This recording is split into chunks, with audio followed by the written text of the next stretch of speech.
সুপ্রিয় দর্শক, আমি মোর্শেদুল ইসলাম স্বাগত জানাচ্ছি সম্পাদকীয়তে। আমাদের আজকের আলোচনার বিষয় টেলিভিশনে ঈদ আয়োজন ও বিজ্ঞাপন যন্ত্রণা। আর এ নিয়ে আমাদের সাথে আলোচনার জন্য উপস্থিত রয়েছেন, আমি পরিচয় করিয়ে দিচ্ছি, আমান আশরাফ ফয়েজ, ব্যবস্থাপনা পরিচালক গাজী টিভি, বন্যা মির্জা অভিনেত্রী, এবং Sharafuddin Ahmed Chowdhury, head of PR and communication, Bangla link. প্রিয় দর্শক, আপনাদের বলে দিই, আপনারা ইচ্ছে করলে আমাদের সাথে সরাসরি এই আলোচনায় অংশ নিতে পারেন। আমাদেরকে ফোন করতে পারবেন, যে এই নাম্বারগুলো টেলিভিশনের পর্দায় দেখা যাবে সেই নাম্বারে। এছাড়া আপনারা ফেসবুক অথবা SMS এর মাধ্যমেও আপনাদের মন্তব্য পাঠাতে পারেন। তো আমরা আলোচনায় যাবার আগে একটু দেখে নেব এই মুহূর্তের সর্বশেষ শিরোনামগুলো। রাজধানী সহ সারা দেশে আনুষ্ঠানিকভাবে কোরবানির হাট শুরুর প্রথম দিনে ক্রেতা সমাগম কম, দাম নিয়ে মিশ্র প্রতিক্রিয়া।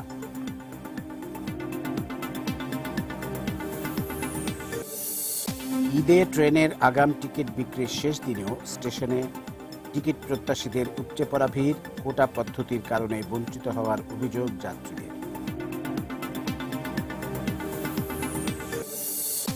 হজ যাত্রা শেষ হলেও এখনও অপেক্ষায় প্রায় 5,000 যাত্রী। ক্যাম্পে অনিশ্চয়তায় কাটছে সময়, উদ্যোগ নেওয়ার আশ্বাস কর্তৃপক্ষের।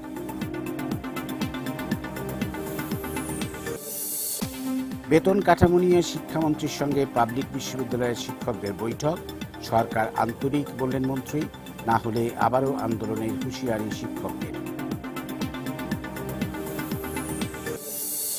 এবং টাঙ্গাইলে সংঘর্ষে 3 জনের মৃত্যুর ঘটনায় অভিযুক্ত 7 পুলিশ সদস্য সাময়িক বরখাস্ত, নিহতদের লাশ পরিবারের কাছে হস্তান্তর।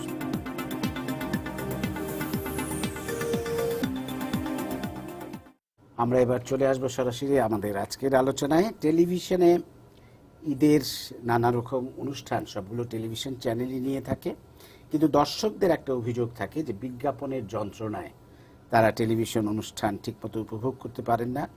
অনেক সময় বলা হয় যে বিজ্ঞাপনের বিরতির মাঝখানেই অনুষ্ঠান হয়। তো এই একটা যন্ত্রণার কারণে কিন্তু আমরা এটাও দেখি যে অনেক টেলিভিশন দর্শকই কিন্তু তারা বিদেশি চ্যানেলের দিকে ঝুঁকে পড়েন ঈদের সময়ও।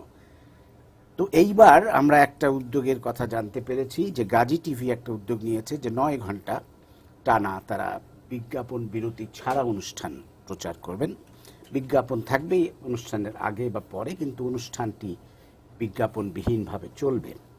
এটি অত্যন্ত প্রশংসনীয় একটি উদ্যোগ, এবং এই উদ্যোগটির সাথে আসলে টেলিভিশন চ্যানেলটি যেমন এর জন্য উদ্যোগটি নিয়েছেন, তারা যেমন প্রশংসার দাবিদার, তেমনি কিন্তু আমি বলবো প্রশংসার দাবিদার যারা বিজ্ঞাপনদাতা, তারা যে এই ধরনের একটি পদ্ধতিতে তারা রাজি হয়েছেন। কনভেনশনাল যে আমাদের মানসিকতা যে বিজ্ঞাপন অনুষ্ঠানের মাঝখানেই দেখাতে হবে, সেটি নয়। তো আমরা সেগুলো নিয়ে আলোচনা করব। প্রথমেই আমি আমান আশরাফ ফয়েজ, আপনার কাছ থেকে জানতে চাইবো আপনাদের এই উদ্যোগটির একটু বিস্তারিত যদি আমাদের জানান। ধন্যবাদ মোর্শেদ ভাই। এটা আমার জন্য একটা বড় প্রাপ্তি যে আসলে এটা একটা ইন্ডাস্ট্রি ইনিশিয়েটিভ, এবং সেটা আমরা সকল চ্যানেল মিলে জিনিসটা করার যে আয়োজনটা তৈরি হয়েছে, বা আজকে সময় টিভি আমাদের এই উদ্যোগ নিয়ে কথা বলছে, এটা একটা বড় প্রাপ্তি। তো সময় টিভির কর্তৃপক্ষকে আবারও ধন্যবাদ। আর বিষয়টি আসলে বিজ্ঞাপনের যন্ত্রণায় সাধারণ দর্শক অনেক দিন থেকেই এই কথাগুলি বলছিলেন, আমাদের কানে আসছিল, আমরা বিভিন্ন পত্রপত্রিকায় এবং বিভিন্ন মিডিয়ায় দেখছিলাম, সামাজিক মাধ্যমেও এই জিনিসগুলি নিয়ে কথা হচ্ছিল। তো আমরা একটা ছোট্ট রিসার্চ চালাই, যেখানে আমরা দর্শকের কাছে যে জিজ্ঞেস করলাম যে আসলে আপনারা কি চান। তো তাদের অনেক কমপ্লেনের মধ্যে এটা অন্যতম কমপ্লেন হিসেবে আসলো। তো সেই বিষয়টাকে আমরা আমলে নিলাম। পাশাপাশি দেখলাম যে আসলে ক্লায়েন্টরা, শরফুদ্দিন আছেন এখানে, উনি বলবেন, ক্লায়েন্টরা ছাড়াভাবে এই বিষয়টা নিয়ে কাজ করছিলেন। তো আজকে এই টিভিতে 1 ঘন্টার বিরতিহীন, ওই টিভিতে 9টার সময়, ওই টিভিতে 10টার সময়। তো দর্শক আসলে এই জিনিসগুলি মাথায় রাখাটা তার জন্য একটু চ্যালেঞ্জিং হয়ে যাচ্ছিল। তো তৃতীয় যেই বিষয়টা, দ্বিতীয়ত ক্লায়েন্টদের এই ইনিশিয়েটিভটা দেখা যাচ্ছিল। তৃতীয় হচ্ছে সরকারের নীতিমালার জায়গা থেকেও এই জিনিসগুলি নিয়ে আলোচনায় এসছে, যে অন্যান্য দেশের মতো ঘন্টায় কতক্ষণ বিজ্ঞাপন করা যাবে সেটার একটা বিধিমালা তৈরি করার বিষয়ে আলোচনা আসে। মাননীয় মন্ত্রীও এটা নিয়ে কথা বলেছেন। তো আমরা টেলিভিশন চ্যানেলের থেকে আসলে মেজর 3জন স্টেক হোল্ডার, সাধারণ দর্শক, গভর্নমেন্ট কর্তৃপক্ষ এবং ক্লায়েন্ট, তিনজনের এই আওয়াজটাকে শুনে একটা মডেল ক্রিয়েট করার চেষ্টা করি। তো এটা একটা উদ্যোগ মাত্র, এবং এই উদ্যোগটা আসলে দর্শক কিভাবে নেয় সেটা দেখার পরেই বলতে পারবো যে আসলে উদ্যোগটা কতটুকু সাকসেসফুল বা কতটুকু না। আপনারা এমনিতে কটা থেকে কটা পর্যন্ত এই আয়োজনটি রাখছেন?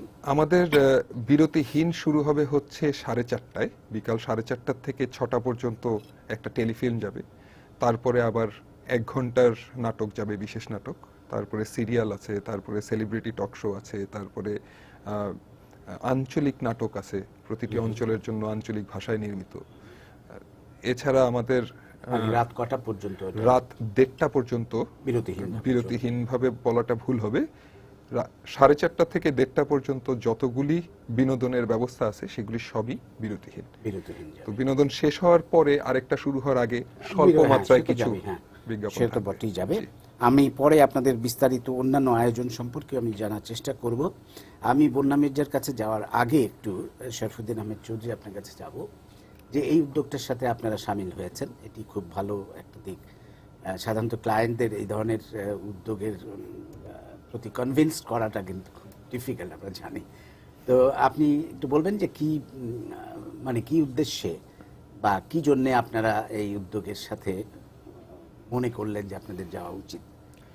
প্রথম কথা হচ্ছে যে উদ্যোগটি নতুন, সবকিছু যেভাবে চলছে তার বাইরে একটা কিছু করার চেষ্টা। এবং আমন ভাই যেটা বললেন যে আসলে বিজ্ঞাপন যে প্রচার, এটা তো আসলে একটি সমন্বিত ব্যাপার। এখানে সাধারণ দর্শক বিজ্ঞাপন দেখেন, প্রচার মাধ্যম বা টেলিভিশন চ্যানেলগুলি বিজ্ঞাপন প্রচার করেন, এবং প্রচার করার জন্য আমরা নির্মাণ করে বিজ্ঞাপনটি দেই। তো সব জায়গা থেকে কিন্তু একটা চিন্তা ভাবনা চলছিল যে আরো অনেক এফিশিয়েন্ট ওয়েতে বিজ্ঞাপনকে কিভাবে প্লেস করা যায়, কারণ বিজ্ঞাপন কিন্তু একটু জরুরি ব্যাপারও। এই জিনিসটা আমি একটু দৃষ্টি আকর্ষণ করতে চাই যে বিজ্ঞাপনের মাধ্যমে কিন্তু আসলে তথ্য দেয়া হয় যারা যে সার্ভিস বা প্রোডাক্টের ব্যবহারকারী বা সম্ভাব্য ব্যবহারকারী তাদের জন্য। সো সেটা জানতে পারা তো তাদের প্রয়োজন, জানানোটা আমাদের মতো কোম্পানি যারা আছি, আমরা প্রডিউস করি সার্ভিস বা প্রোডাক্ট, জানানোটা আমাদের প্রয়োজন। মাঝখানে থাকে চ্যানেল বা প্রচার মাধ্যম। তো সব দিক থেকে কিন্তু মনে হচ্ছিল যে আরো একটা এফিশিয়েন্ট জায়গায় যাওয়ার কোনো রাস্তা আছে কিনা, যে বিরক্তি বা যে ধরনের একটা চিন্তা ভাবনা দর্শকদের মধ্যে থেকে অনেক সময় পাওয়া যায় যে অনেক বিজ্ঞাপন, সেটাকে আরো ভালো করে কিভাবে প্লেস করা যায়। তো আমরা যেহেতু সব রকমের নতুন কিছু করার চেষ্টার সাথে থাকার চেষ্টা করি, সো এটা একটি নতুন চেষ্টা, যেটা আমরা মনে করি যে একটা এফিশিয়েন্ট মডেল বা ইকুইলিব্রিয়াম তৈরি করার ক্ষেত্রে অ্যাটলিস্ট একটা পরীক্ষামূলক জায়গা তৈরি করা যেতে পারে। সেজন্যই আমরা এটার সাথে সম্পৃক্ত হয়েছি। ধন্যবাদ। এবং দর্শকদের জানিয়ে রাখি যে এই উদ্যোগের সাথে আজকে যদিও আমাদের এখানে বাংলা লিংকের প্রতিনিধি উপস্থিত রয়েছেন, কিন্তু গ্রামীণ ফোন, তারপরে ইউনিলিভার এবং অনেক বড় বড় ক্লায়েন্টও কিন্তু যুক্ত হয়েছেন। আমরা তাদের সবাইকে এই অনুষ্ঠানের মধ্য দিয়ে ধন্যবাদ জানাতে চাই। এখন আসবো আমি বন্যা মির্জার কাছে, যে একজন অভিনয় শিল্পী হিসেবে এই উদ্যোগটিকে কেমন লাগছে, বা দর্শকরা নিশ্চয়ই যখন আপনারা অভিনয় করেন তখন তো দর্শকরা নিশ্চয়ই বলেন নাটক দেখতে গিয়ে যে ভালোই লাগছিল, কিন্তু এত বিজ্ঞাপন ইত্যাদি ইত্যাদি। তো এই যে একটি উদ্যোগ, কেমন মনে হচ্ছে? মোর্শেদ ভাই অনেক ধন্যবাদ, কিন্তু আমি একটু অন্য জায়গা থেকে আসতে চাইবো আসলে। তার কারণ হচ্ছে, কথা হচ্ছে অনুষ্ঠান এবং বিজ্ঞাপন নিয়ে। হ্যাঁ নিশ্চয়ই এটা খুবই কমন যে দর্শক বলেই থাকেন যে বিজ্ঞাপনের জন্য আমরা দেখতে পাচ্ছি না, কিন্তু আমার কাছে এই বিষয়টি আরো একটু অন্য জায়গা থেকে দেখবার প্রয়োজন আছে বলে আমি মনে করি। সেটি হচ্ছে টেলিভিশন চ্যানেলগুলো আসলে তাদের থিম বা কন্টেন্টটাকে কিভাবে দেখাতে চান দর্শককে, সেটা বোধহয় মাথায় রাখা প্রথমে খুব জরুরি। আমি বিজ্ঞাপনের বিষয়গুলোতে পরে আসব। এবং তারপরে আমার মনে হয় যে আমরা সেই ব্যাপারে যথেষ্ট যত্নশীল কিনা, যে কোন ধরনের অনুষ্ঠান আমরা দর্শকের কাছ পর্যন্ত আসলে নিয়ে যেতে চাই। কেবল বিজ্ঞাপনের দোহাই দেওয়া, এটা আসলে আমাদের এক ধরনের অভ্যেসেও পরিণত হয়ে গেছে শুনতে শুনতে। অবশ্যই আমি সাধুবাদ জানাই যে অন্তত এই দর্শকের এই কথাটি শুনতে হবে না, বলতে পারবেন যারা যারা এটির সাথে যুক্ত আছেন, এবং অবশ্যই বিজ্ঞাপনদাতা সহ সকলেই অবশ্যই বিষয়টি ভীষণ দাবি রাখে প্রশংসার। কিন্তু আমি মনে করি যে আসলে এই বিষয়টিকে আরো অন্য জায়গা থেকে দেখবার প্রয়োজনীয়তা আছে। সেটি অনুষ্ঠান কেমন হবে, টেলিভিশন চ্যানেল তার অনুষ্ঠান কিভাবে দেখাবেন, কি ধরনের অনুষ্ঠান প্রচারিত হবে, ফিচার টেলিভিশন হবে অথবা কেমন হবে। আমরা অনেক উদাহরণও দিতে পারি। চ্যানেল 4 যদি আমরা বলি আর কি, যে বিজ্ঞাপন শুধু বিষয় নয়, অনেক কারণেই আসলে দর্শক মুখ ফিরিয়ে নেন বলে টেলিভিশন চ্যানেল থেকে আমার মনে হয়। তো আমাদের নিশ্চয়ই আরো অনেক আলোচনা হবে, সেখান থেকে কথা উঠেই আসবে বলবার মতন। তবে একটি বাস্তবতা হচ্ছে যে আমাদের টেলিভিশন চ্যানেলগুলোর কিন্তু বলা যেতে পারে প্রায় একমাত্র আয়ের উৎস হচ্ছে বিজ্ঞাপন।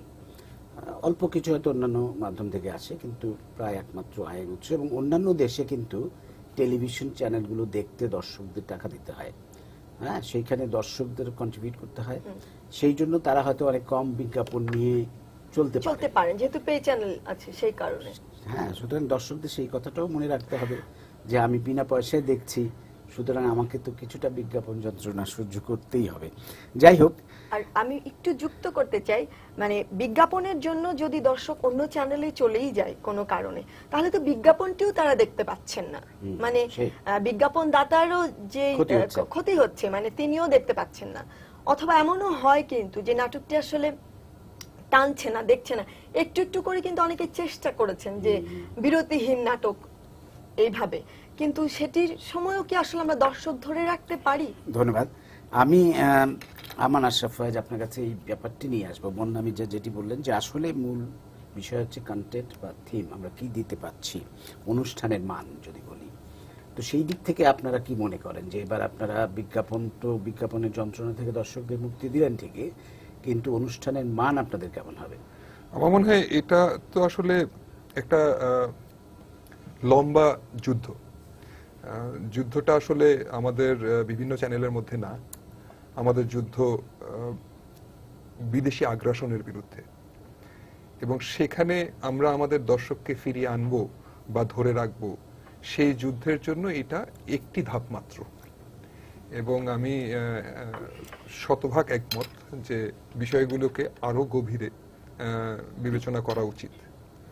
তবে আমার মনে হয় যে আমাদের ইন্ডাস্ট্রিতে, ওভারঅল মিডিয়া ইন্ডাস্ট্রিতে যে জিনিসটা মিসিং ছিল সেটা হচ্ছে যে আমার মনে হয় দর্শক এই কারণে চলে যাচ্ছে, আমার মনে হয়, এই মনে হয়ের জায়গা থেকে আমাদের বেরোতে হবে। যেটার একটা উদ্যোগ আমরা নিয়েছি, বাট এইটাই যে যথেষ্ট তা না। সেটা হচ্ছে তাদের কাছে যে জিজ্ঞেস করলাম যে আপনারা আসলে কি চান, কেন চলে যাচ্ছেন। তো সেখানে অনেকগুলি কারণ এসছে। বনাদি যেগুলি বলছেন সেগুলি সবই দর্শকের কাছ থেকে পাওয়া যায়। আমরা তাদের অনেকগুলি কমপ্লেন লিস্টের একটাকে অ্যাড্রেস করছি, তাও শরফুদ্দিনের ভাষায় একটা এক্সপেরিমেন্ট করে যেটা কাজ করে কিনা। সো সেইটার জন্য আমি এগেন আমার পৃষ্ঠপোষক আমাদের অর্গানাইজেশনের চেয়ারম্যান সাহেব গাজী গোলাম দস্তগীর এমপি, ওনাকে ধন্যবাদ জানাই। কারণ এখানে আসলে একটা সিদ্ধান্তের প্রশ্ন আছে, এখানে কিছু স্যাক্রিফাইসের প্রশ্ন আছে। তার সাথে অবশ্যই অনেক বেশি ধন্যবাদের দেওয়া উচিত হচ্ছে আমার ক্লায়েন্টদের। আপনি ইউনিলিভারের কথা বলেছেন, Grameenphone, Robi, Banglalink, even Gazi group, আরো সকল বিজ্ঞাপন দাতারা। তো তারা তাদের থেকে এগিয়ে এসছে, আমরা আমাদের থেকে এগিয়ে এসছি। এরপরে আরো 2-3টা স্টেপ আছে যেই জিনিসগুলি আসলে এই এক্সপেরিমেন্টের সাকসেসকে ডিটারমাইন করে দিবে। তার মধ্যে 1 নাম্বার হচ্ছে যে এই প্রোগ্রামগুলির কন্টেন্ট, যেটা বনাদিয়া এর আগেও বললেন, সেটা হচ্ছে যে আসলে আমরা কি দেখাচ্ছি। সো ওই কন্টেন্টের জন্য আমরা আসলে আমাদের দিক থেকে, আমাদের ইনিশিয়েটিভে যেটা চেষ্টা করেছি সেটা হচ্ছে যে proven production house, director, cast এনাদের শরণাপন্ন হয়েছি। এবং এখানে আসলে দর্শককে ধরে রাখার জন্য স্ক্রিনের পিছে এবং সামনে একটা বড় দল কাজ করে, এবং তাদের নিরলস প্রচেষ্টা দেখে আমি মুগ্ধ। মানে আমরা আমাদের ইনিশিয়েটিভ নেওয়ার পরে যেই ডাইরেক্টর 2 দিনে শুট করে, সে 4 দিন কষ্ট করে করছে। যেই কাস্ট 2 ঘন্টা শুট করে সে 4 ঘন্টা করছে। সো যার কাছে যতটুকু আছে সেখান থেকে এগিয়ে আসা, এই যে আমরা যে ইনিশিয়েটিভটা দর্শকমুখী হয়ে নিলাম এবং সেখানে যে বাকিরা তাদের দিক থেকে অনেক বেশি ঢেলে দিলেন, সেগুলি আসলে ধন্যবাদ দিয়ে শেষ করা যাবে না, তবে মেনশন না করলে আমার জন্য অন্যায় হবে। তো সেটা আমরা চেষ্টা করে যাচ্ছি, কিন্তু আসলে আমাদের সৃজনশীল কাজ যখন এনারা করেন, সবগুলি জিনিস কিন্তু দর্শক সমানভাবে নেয় না। আপনি দেখেন একটা অ্যালবামে 10টা গান করে একটা শিল্পী, একটা গান হিট করে, কিন্তু শিল্পী কিন্তু 10টা গানই তার মন থেকে করে। তো আমরা আমাদের ইনিশিয়েটিভটা নিয়েছি, ডাইরেক্টর এবং কাস্ট এন্ড ক্রু তাদের দিক থেকে করছেন। এখন দর্শক কতটুকু নিবেন এটা তো দর্শকের উপরে। দ্বিতীয় যেই ঘটনাটা, সেটা হচ্ছে আমাদের কেবল অপারেটর বন্ধুরা বা ভাইয়েরা যারা আমাদের সহকর্মী, তারা এই সময় এই জিনিসটা কি ঠিকঠাক মতো প্রচার করছেন কিনা। কোথাও যদি একটা কেবল অপারেটর পছন্দ না করে জিনিসগুলিকে ডিস্ট্রিবিউট না করে, তাহলে তো দর্শকের কাছে পৌঁছাবে না। সো সেইখানে তাদের একটা বড় ভূমিকা আছে।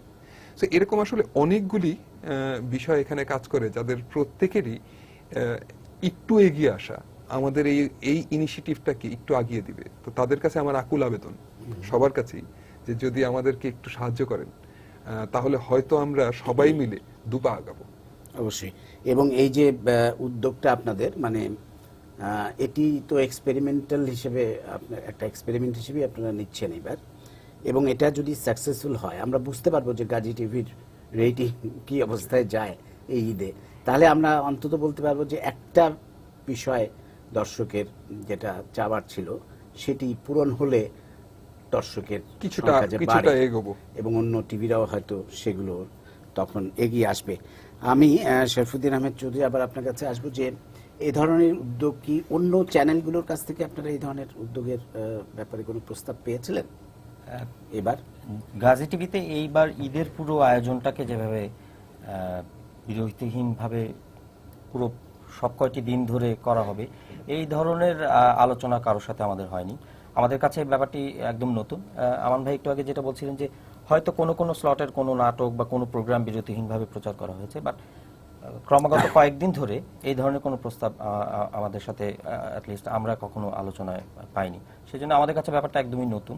এবং একটা জায়গায় একটু বলতে চাই যে সেই কারণে ওই কন্টেন্টের ব্যাপারটাও খুবই গুরুত্বপূর্ণ, কারণ এই এক্সপেরিমেন্টে যাওয়ার আগে আমাদেরকে অনেক ডিম্যান্ডিং হতে হয়েছে তাদের কাছে, যে কন্টেন্টটা যদি সেরকম মানের না হয় তাহলে এই ধরনের এক্সপেরিমেন্টে যাওয়া তাদের, আমাদের বা কারোর জন্যই, দর্শকদের জন্য কারোর জন্যই সেরকম আসলে ভালো কিছু হবে না।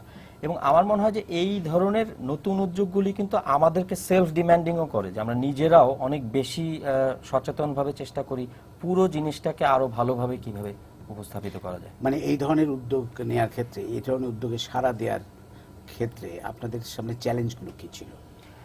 প্রথম যেটা চ্যালেঞ্জ থাকে, যে কোনো ট্রেডিশন যেটা অনেকদিন ধরে চলছে, যেভাবে আমরা করছি বা টেলিভিশন চ্যানেলগুলো করছে, এর বাইরে কিছু করার মধ্যে তো কিছু রিস্ক ইনভলভড আছে। কারণ আমরা জানি না যে এক্স্যাক্টলি কি রেজাল্ট আমরা এখানে পাবো। এখানে একটা পজিটিভ মাইন্ডসেটের দরকার হয়। এবং ট্র্যাডিশনালি যেভাবে আমরা করে থাকি, এখানে তো পরীক্ষা নিরীক্ষার মাধ্যমে বহুদিনের একটা অভিজ্ঞতা থেকে আমরা জানি কতটুকু ভালো, কতটুকু এফিশিয়েন্ট, কতটুকু ইনএফিশিয়েন্ট। বাট এই ধরনের চেষ্টার ক্ষেত্রে একটা পজিটিভ মাইন্ডসেট থাকলে চেষ্টা করার সুযোগটা তৈরি হয়। বাট চ্যালেঞ্জ ওটাই যে পুরো ব্যাপারটাকে এমন একটা মডেলের মধ্যে আনা যেখানে একটা উইন উইন সিচুয়েশন তৈরি হবে, যেখানে চ্যানেল সে যেটা করতে চাচ্ছে সেটা সাকসেসফুলি করতে পারবে, কন্টেন্ট সেরকম পাবে দর্শকরা, এবং সেই কন্টেন্টের হাত ধরে সেই কন্টেন্টের সাথে আমাদের উপস্থিতি জানান দিয়ে, এবং এর মাঝে যে জায়গাগুলো আছে সেখানে আমাদের নিজেদের প্রোডাক্ট বা সার্ভিসকে দৃশ্যমান করে আমরা কোম্পানি বা অ্যাডভার্টাইজার হিসেবেও উপকৃত হব। এবং এই উদ্যোগটি সফল হলে নিশ্চয়ই আপনারা এ ধরনের উদ্যোগে আরো এগিয়ে আসবেন। আমাদের একটা জিনিস বলতে পারি যে আমাদের কিন্তু কনফিডেন্স অনেক বেড়ে যাবে এই ধরনের উদ্যোগে সামিল হবার জন্য। এবং এফিশিয়েন্ট জায়গা এখন সবাই খুঁজছে, অ্যাডভার্টাইজার, টেলিভিশন চ্যানেল, সবাই এমন কন্টেন্ট চায়, এমন বিজ্ঞাপন স্পট তৈরি করতে চায়, চ্যানেল এবং বিজ্ঞাপনদাতা উভয়ই, যেখানের মাধ্যমে দর্শকরা কন্টেন্ট পেলেন এবং দর্শকরা অ্যাডভার্টাইজমেন্ট থেকে যে তথ্য জানা দরকার, একটি স্পট থেকে আগের তুলনায় হয়তো অনেক বেশি পরিমাণ দর্শক সেই ইনফরমেশনগুলি পেলেন, যেটা আমরা যারা বিজ্ঞাপন দাতা আছি তাদের জন্য অনেক বেশি লাভজনক এবং স্যাটিসফাইং। না, আজকাল আসলে সবাই তো চাচ্ছে যে বিজ্ঞাপন কতটা কমিয়ে আনা যায় সেই চেষ্টা। যেমন আমরা আমাদের চ্যানেলেও কিন্তু, আমাদের একটা নিউজ চ্যানেল, আমরা কিছু অনুষ্ঠান করছি, নিউজ ধর্মীয় অনুষ্ঠানই ঈদ উপলক্ষে, এবং সেগুলো কিন্তু আমরা এবার যেটা সিদ্ধান্ত নিয়েছি যে 2 মিনিটের বেশি বিজ্ঞাপন থাকবে না, প্রতি অনুষ্ঠানের মাঝখানে 2 মিনিটের বেশি বিজ্ঞাপন থাকবে না। এইভাবে সবাই চেষ্টা করছে জিনিসগুলোকে কিভাবে আরো আসলে আমি দর্শক। একটা ছোট্ট জিনিস একটু বলতে চাচ্ছি। আমার মনে হয় যে এই ইনিশিয়েটিভটা সবাই একটু একটু করে নিলেই আসলে আমাদের মানে পদযাত্রায় আগানো যাবে। বাট আমার আরেকটা জিনিস মনে হলো ওনার কথা শুনতে শুনতেই, যে আমরা যে এই ইনিশিয়েটিভটা নিয়েছি, এই ইনিশিয়েটিভটা দর্শকের তো জানতে হবে।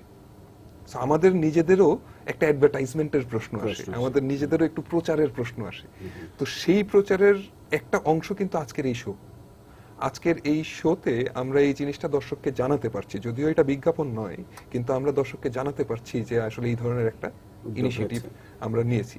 এবং সেটা আমি একটু যুক্ত করতে চাই এটার সাথে, সেটা হলো যে আসলে যখন কোনো কিছু চলমান চলতে থাকে, দর্শক যখন দেখতে থাকেন, তখন তার জন্য আসলে মানে এটার এই ধরনের বিজ্ঞাপনের প্রয়োজনই পড়বে না। দর্শক এমনিতেই ফিরে ফিরে আসতে থাকবেন, কারণ তারা বসেই থাকেন। এটা তো সিনেমা না যে দর্শক টিকিট কেটে গেলেন, ভাল লাগলো না, বেরিয়ে চলে এলেন। দর্শকের অনেক সুযোগ আছে, তারা বিভিন্ন জায়গায় ঘুরে চলে যেতে পারেন, বিভিন্ন দেশে চলে যেতে পারেন একই মুহূর্তে। কিন্তু যখন আসলে তার থিমটা ভালো লাগবে, এর সাথে দক্ষতা ভীষণ জরুরি। মোর্শেদ ভাই, আমি অবশ্যই বলতে চাই যে কন্টেন্টের সাথে এইটার সাথে যারা কাজ করেন তাদের সাথে এটা আসলে এত রুটেড একটা জিনিস যে একটি জায়গা দিয়ে কখন এটাকে বোঝা আসলে সম্ভব না। এর সাথে ভীষণভাবে দক্ষতার প্রশ্ন আছে। যারা নির্মাণ করছেন তাদের দক্ষতা, যারা ব্রডকাস্টিং এ আছেন তাদের দক্ষতা, সকলের দক্ষতার প্রশ্ন আছে। সেই দিকটাও আমাদের আসলে ভাবা দরকার যে সেটাও আদৌ ঠিকঠাক মতো চলছে কিনা। তাছাড়া আসলেই সম্ভব নয় পুরো জিনিসটাকে দাঁড় করানো। এটা একটা ইনিশিয়েটিভ যেন কেবলমাত্র হয়ে না যায়, এটা অবশ্যই খুব প্রশংসার দাবি রাখে। যেহেতু ঈদে যখন দর্শক আসলে বসে দেখবেন টেলিভিশনের সামনে, তখন এমনিতেই তো আসলে অন্য চ্যানেল থেকে পার্থক্যটা পরিষ্কার বুঝতে পারবেন, বা আমরা তেমনিও বুঝতে পারি যে কোন স্ক্রিনটা আসলে কেমন, ঢুকলেই বুঝতে পারি, তেমনি দর্শক বুঝেই যাবেন। কিন্তু দক্ষতার প্রশ্নটা কিন্তু আসলে থেকেই যাচ্ছে। তারপর না, অবশ্যই দক্ষতার প্রশ্ন থাকছে, এবং এটি যেহেতু একটি এক্সপেরিমেন্ট, সুতরাং এখানে চ্যালেঞ্জটা আরো অনেক বেশি। এবং এই উদ্যোগটি যদি সফল না হয়, তাহলে কিন্তু একটি বড় রকমের ধাক্কা খাবে আমাদের টেলিভিশন ইন্ডাস্ট্রি, আমি বলবো। সুতরাং নিশ্চয়ই আমি মনে করি যে গাজী টিভি যখন এই উদ্যোগটা নিয়েছে, তখন তারা অনেক ভেবেচিন্তে এবং অনেক পরিকল্পনা করে তাদের অনুষ্ঠানগুলো সাজিয়েছে। এবং আমি যতটুকু জানি যে আপনাদের এবারে নাটক করছেন, অনিমেষ আইচ আছেন, শিহাব শাহিন করছেন, শাহিন আছেন, চয়নিকা করছেন, হ্যাঁ, ইমরাউল রাফাত করছেন, ইমেল করছেন, আশফাক নিপুণ করছেন, যাদের কাজগুলো আগে দর্শক ওয়েলকাম করেছে, হাই টিআরপি শো, তাদের কাছে যেই আমরা সাহায্য চেলাম, কারণ দক্ষতার যে প্রশ্নটা করছেন মনে হয় মোশাররফ করিমকে নিয়ে, জি মোশাররফ করিম করছেন, জায়েদ হাসান করছেন, তারেক আনাম করছেন, সুবর্ণ মুস্তফা করছেন। তো নবীন এবং প্রবীণ শিল্পীদের নিয়ে সাজানো, আর মেকারদের দিক থেকে যে কয়জনের কাছে আমরা সাহায্য পেয়েছি তাদেরকে ধন্যবাদ না দিলেই নয়। বাট আমি আবার একটু ওই জায়গাটায় ফিরে যাব যে আসলে দর্শককে জানানোটা খুব বেশি জরুরি এই মুহূর্তে, যে এই ধরনের একটা জিনিস ঘটছে, জানাবেন বিভিন্ন। তো ওটার জন্য আমরা ছোট্ট একটা, আমি একটু দুটো এক্সপিরিয়েন্স শেয়ার করতে চাচ্ছি আমার খুব সংক্ষেপে। একটা হচ্ছে যে আমরা একটা প্রেস কনফারেন্স করে জিনিসটা জানাই, দেশের প্রায় 22টা পত্রিকা জিনিসটাকে ক্যারি করে। সো তাদের দিক থেকে যে সাপোর্টটা, সেটার জন্য একটা ধন্যবাদ প্রাপ্ত। তো ওইটা ছাড়া আমি খুব অবাক হলাম যে ঢাকার বাইরের পত্রিকা এবং অনলাইন পত্রিকারা, কক্সবাজারের, সিরাজগঞ্জের, সিলেটের ডাক, ওরাও ঘটনাটাকে ক্যারি করছে। সো আমার মনে হয় যে এই যে সবার একটু একটু করে কন্ট্রিবিউশন, এটাই আমাদের এখন পর্যন্ত একটা বড় প্রাপ্তি। আর আরেকটা হচ্ছে যে যেই ক্লায়েন্টরা আমাদের সঙ্গে স্পন্সরশিপে বড় প্রোগ্রামগুলিতে যারা সাপোর্ট করেছেন, তারা তাদের মতো করে বিভিন্ন জায়গায় জিনিসটাকে প্রচার করছেন। এবং খুবই আনন্দের ব্যাপার যে আমার কম্পিটিশন যেসব টিভি চ্যানেল, তারাও এই এই প্রচারগুলিকে একসেপ্ট করেছেন, সাধুবাদ জানিয়েছে। So, এই যে আমাদের সম্মিলিত একটা এফর্ট, এইটা যতক্ষণ থাকবে ততক্ষণই আমাদের মনে হয় যে কিছু একটা হবে আর কি। জি, আমি বন্যা মির্জার কাছে যাব একটু অন্য প্রসঙ্গে। সেটিতে আপনি নাটক আসলে কমই করেন এখন ইদানিং, তো ঈদে মনে হয় 4-5টি নাটক আপনি করেছেন, কিন্তু আপনি সময় টিভির জন্য একটি ব্যতিক্রমী অনুষ্ঠান করেছেন এবার, যেটা হচ্ছে যে পতিতালয়ের নারীদের নিয়ে তাদের ঈদ কেমন কাটে সেটি নিয়ে একটি প্রামাণ্যধর্মী অনুষ্ঠান, এবং ময়মনসিংহে গিয়ে অনুষ্ঠানটি শুটিং করেছেন। তো এই অনুষ্ঠানটি করতে আপনার অভিজ্ঞতা কেমন হয়েছে? আমার আসলে নিজের অভিনয় করবার কারণে বিভিন্ন সময় বিভিন্ন জায়গাতে যেতে হয়েছে, এইরকম জায়গাতে যেতে হয়েছে, এবং ফলে আমার জন্য বিষয়টি নতুন কোনো অভিজ্ঞতা নয়, বা এমন নয় যে আসলে আমি ওখানে গিয়ে কিছু আবিষ্কার করেছি।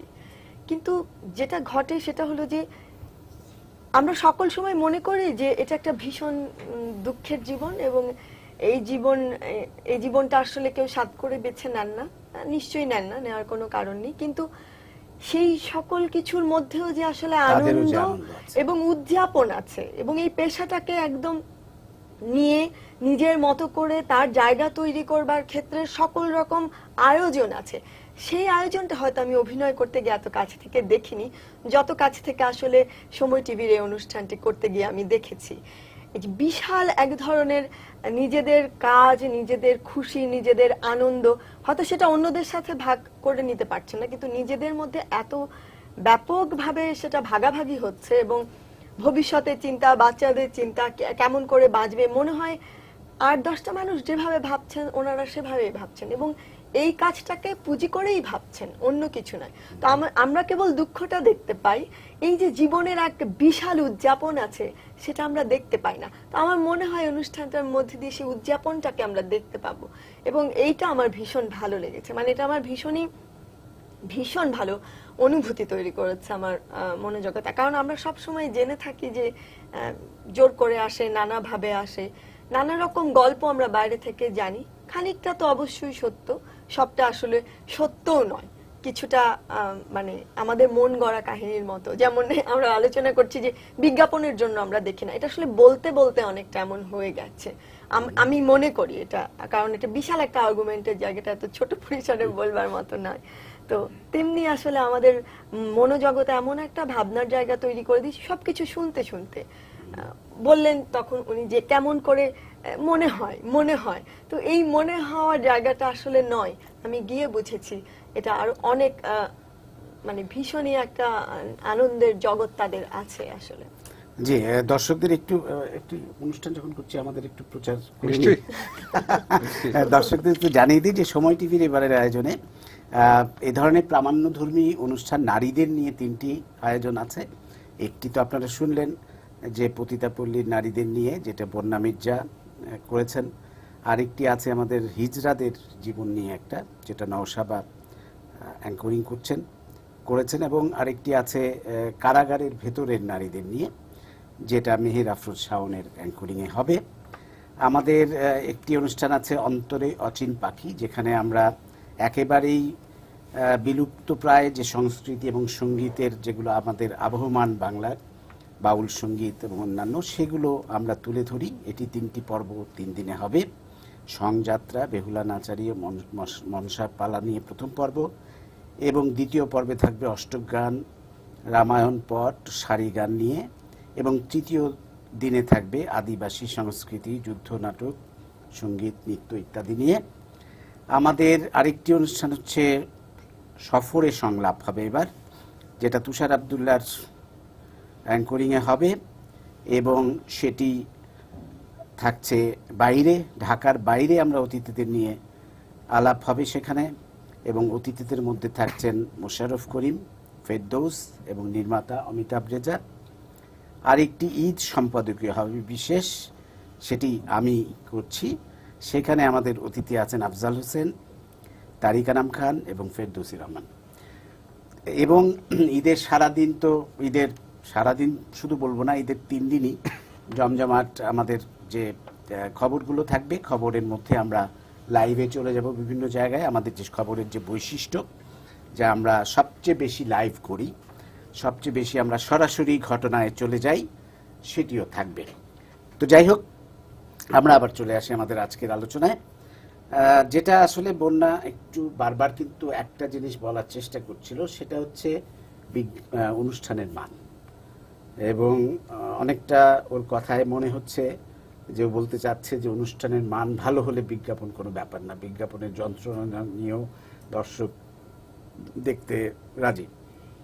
ঠিক তেমনটা নয়, মানে যে পরিমাণে আসলে দেখানো সুযোগ সেই কারণেই থাকে হয়তো, মানে ওটা মানের সাথেই আসলে জড়িত। কারণ মান যখন আসলে নির্ধারণ করা যায় তখন নিশ্চয়ই ওই অন্যান্য বিষয়গুলোও নির্ধারণ হয়। সেটা বটেই, কিন্তু তারপরও কিন্তু একটি বিষয় আমার মনে হয় ঠিকই, যে একটি ভালো অনুষ্ঠানও কিন্তু বিজ্ঞাপনের জন্য অনেক সময় নষ্ট হয়ে যায়। ভালো একটি নাটক আমরা হয়তো দেখছি, কিন্তু এত বিজ্ঞাপন বিরতিতে গেছে তো গেছেই, কবে আবার ফিরবে তার ঠিক নেই, তখন কিন্তু মানুষ অধৈর্য হয়ে যায়, সেটিও ঠিক।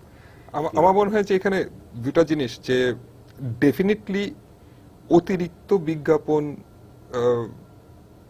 অডিয়েন্স চায় না, এবং সেটা আসলে আমার মনে হয় না। এটা আমরা অডিয়েন্সের সঙ্গে কথা বলেছি, আমাদের পরিষ্কার রিসার্চের রিপোর্টের থেকে বলছি। তার মানে এই না যে আসলে বিজ্ঞাপনহীনভাবে বস্তা পচা কোনো কন্টেন্ট দিলে তারা বসে থাকবে, কারণ তাদের আঙুলের চাপেই যে কোনো জায়গায় চলে যেতে পারে, দেশে বিদেশে, যেটা বলছিলেন। আর বিদেশি সংস্কৃতি তো আমাদের খুব কাছে, মানে জাস্ট আ বাটন অ্যাওয়ে। সো সেটা আমাদের জন্য একটা চ্যালেঞ্জ, এবং সেটার কারণে আমাদের শুধু বিজ্ঞাপন কমালে হবে না, আমাদের আসলে মানের উপরেও যথেষ্ট মনোযোগী হতে হবে। এখন সমস্যাটা হচ্ছে যে এই যে মান নিয়ে আমরা কথা বলছি, এই মানের আসলে প্রকৃত কোনো মানদণ্ড নেই। এখন আমরা দর্শকের সাথে কথা বলে এই জিনিসটাও পেলাম যে যেই অনুষ্ঠানটা কারো জন্য খুব সুন্দর, অন্য কারোর জন্য এটা অবজেকশনেবল। তো দর্শক তো অনেক এবং তাদের চাহিদাও ভিন্ন ভিন্ন, তো তাদের সবাইকে একসঙ্গে করে কোনো মানদণ্ডে ভালো প্রোগ্রাম দাঁড়া করানোটা, এটা আসলেই একটা বড় ধরনের রিসার্চ ওরিয়েন্টেড কাজ, যেটা সব দর্শকের ভালো লাগবে। সো সেরকম কতটা আমরা পৌঁছতে পারবো বা পৃথিবীর কেউ পৌঁছতে পেরেছে বলে আমার জানা নেই, যে প্রোগ্রাম করার আগেই বলে দিবে যে আমার এই প্রোগ্রাম সকল দর্শকের ভালো লাগবে। আমরা আমাদের দিক থেকে এবং আমাদের সকল সহকর্মী ক্যামেরার সামনে এবং পিছনে আমরা চেষ্টা করতে পারি মাত্র, এবং সেই চেষ্টাটা যতক্ষণ পর্যন্ত আমরা মন দিয়ে মনোযোগ দিয়ে করছি ততক্ষণ পর্যন্ত আমরা আমাদের কাজের প্রতি অনেস্ট, এবং সেই অনেস্টিটা না দর্শক দেখতে পায়। এবং একটি জিনিস কিন্তু আমি আজকে বলবো যে গাজী টিভি আমরা দেখেছি গত এক বছরে কিন্তু অনেক নতুন ভাবনা নিয়ে আসার চেষ্টা করেছে, নতুন অনুষ্ঠানের ধরন পাল্টেছে।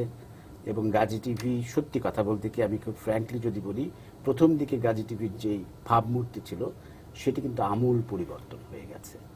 এটি আপনি কি বলবেন? আমি তো আসলে এই পরিবর্তনের একটা অংশ, আমার পক্ষে বলাটা একটু মুশকিল, তবে ধন্যবাদ, আমি আপনার বক্তব্যকে আসলে কমপ্লিমেন্ট হিসেবে নিচ্ছি। আমরা চেষ্টা করছি পরিবর্তন আনতে। আমরা পরিবর্তনের আসলে তিনটা বড় কাজ পরপর করলাম, এটা তৃতীয় কাজ, সামনে আরো বেশ কিছু জিনিস করার চেষ্টা করব। প্রথমত আমরা একটু সাহসী উদ্যোগ নিয়ে বাংলাদেশের ক্রিকেট খেলাটার সাথে নিজেদেরকে সম্পৃক্ত করে ফেলি, এবং বাংলাদেশ ক্রিকেট বোর্ডের এই প্রথম বাংলাদেশি কোনো ব্রডকাস্টার এই রাইটটা নেয়। এই রাইটটা নেওয়ার জন্য আমাদের আসলে স্টার স্পোর্টসের মতো ম্যামথ কম্পিটিটরের সাথে অকশনে কম্পিট করতে হয়েছে। সোনি ছিল, 10 স্পোর্টস ছিল, স্কাই টিভি ছিল, আমাদের দেশীয় দু একজন ছিলেন। তো সেটার সাথে সম্পৃক্ত হয়ে আমরা আসলে খেলা দিয়ে প্রথমত একটু দর্শকের নজর কাড়ি, এবং সেটা আসলে দর্শক অনেকদিন থেকে চাচ্ছিলেন। আমরা বিদেশি খেলা যখন লোকালি দেখাই, এটা খুব ইন্টারেস্টিং একটা ইনসাইট, যে যদি আপনার আইসিসি ওয়ার্ল্ড কাপ স্টার স্পোর্টসও দেখাচ্ছে, গাজী টিভিও দেখাচ্ছে, আমার দর্শক, বাংলাদেশের দর্শক গাজী টিভি দেখছে, এটা টিআরপিতে পরিষ্কার দেখা যায়। একটা কথা চলছে এখানে, আমি বসে শুনছি এবং ভাবছি যে এই মুহূর্তে আপনি কেমন একটি দ্বান্দ্বিক একটা অবস্থার মধ্যে নিয়ে এলেন আমাদের। একটু আগে বলছিলেন যে কোনো দর্শক বলতে পারবে না যে কোনো দর্শকের ভালো লাগে একই অনুষ্ঠান, কোনো দর্শকের খারাপ লাগে। কিন্তু আমি সেই কারণে প্রথমে কন্টেন্ট নিয়ে কথা বলছিলাম, টেলিভিশনের কন্টেন্ট কেমন হবে। তার মানে গাজী টিভি নির্ধারণ করে ফেলেছে যে তাদের কন্টেন্টটা কেমন হবে। সেক্ষেত্রে তারা নানান ধরনের রিস্ক ফ্যাক্টরগুলোকেও সামনে নিয়ে আসছেন, তারপরেও তারা এটাকে নির্ধারণ করেছেন। ফলে আপনি বলছিলেন মোর্শেদ ভাই যে 1 বছরের জায়গায় এখন অনেক ভিন্নতা আমরা দেখতে পাই। ফলে আমরা কিন্তু আসলে জানি যে আমরা কোনটা দিতে চাই এবং কোন ভাবে দর্শককে আমাদের কোর্টে আনতে চাই। সেক্ষেত্রে যদি এমন হয় যে কেউ বলতে পারবে না যে আসলে কোন অনুষ্ঠানটি ভালো, না মানে কোন অনুষ্ঠান কারো কাছে ভালো লাগে, কোন অনুষ্ঠান কারো কাছে ভালো লাগে না পারে, কিন্তু যে আমরা যদি নিজেরা নির্ধারণ করে নিই, মানে সেই কারণেই বললাম চ্যানেল যদি নির্ধারণ করে যে আমি এই ধরনের প্রোগ্রামগুলো তৈরি করব, সেখানে তো সেটা সব ধরনের দর্শকের জন্যই নিশ্চয়ই একটি চ্যানেল যখন অনুষ্ঠান করবে। আমি একটু এখানে কারেকশন দিতে চাই, আসলে বিষয়টা বিতর্কের না, বিষয়টা নিশ্চয়ই বিতর্কের নয়, কিন্তু মানে একসাথে কতটুকু পথ চলা যায় সেটার একটা ইনিশিয়েটিভ। আর আমাদের সময় শেষ, আমাদের আসলে দেখা দরকার যে দর্শক কি চায় এবং দর্শকের কাছে যে জিজ্ঞেস করা। তো আমাদের জরিপে যে প্রশ্নটা, আমি যখন ছবি করি আমার ছবির দর্শক কারা সেটা জেনেই তো আমি ছবি করি না, সেটা সেটা তো আছেই। যাই হোক, আমাদের সময় শেষ। আপনাদের অসংখ্য ধন্যবাদ একটি চমৎকার আলোচনা আমাদের উপহার দেওয়ার জন্য। ধন্যবাদ প্রিয় দর্শক, সবাইকে শুভেচ্ছা জানিয়ে শেষ করছি আজকের সম্পাদকীয়। আগামীকাল আবারও দেখা হবে রাত 10টায়। আপনারা সবাই ভালো থাকুন, সুস্থ থাকুন এবং ঈদে টেলিভিশনে দেশি চ্যানেল দেখুন, বিদেশি নয়, দেশি চ্যানেল দেখুন। শুভরাত্রি।